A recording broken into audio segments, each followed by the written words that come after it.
14 अगस्त 1947 हमीद असदी अपने अशार में हमारे आबाओ अजदाद की वफाओं का जिक्र करते हैं। क़याम पाकिस्तान के वक्त हमारे आबाओ अजदाद ने जो बातें की थी उन सब का जिक्र इस तरह किया गया है। वफा के खूबर वफा करेंगे ये तय हुआ था, वतन की खातिर जिए मरेंगे ये तय हुआ था, बवक्त हिजरत कदम उठेंगे जो सूए मंजिल, तो बीच रस्ते में दम न लेंगे ये तय हुआ था। जहार जानिब बाहर आई हुई थी लेकिन बाहर को एतबार देंगे ये तय हुआ था।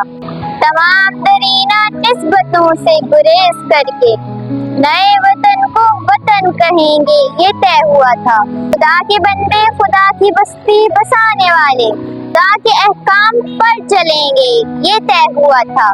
बगैर तखसीस पस्त बाला हर एक मकाम में ये मसावात के जलेंगे ये तय हुआ था। किसी भी उलझन में रहबरों की रजा से पहले अवाम से इज़्ने आम लेंगे ये तय हुआ था। आम तर हल तलब मसाइल को हल करेंगे, जो तय नहीं है वो तय करेंगे ये तय हुआ था। आप सबको मेरी तरफ से 14 अगस्त बहुत बहुत मुबारक हो। मेरे चैनल को लाइक शेयर एंड सब्सक्राइब करना मत भूलिएगा। पाकिस्तान जिंदाबाद।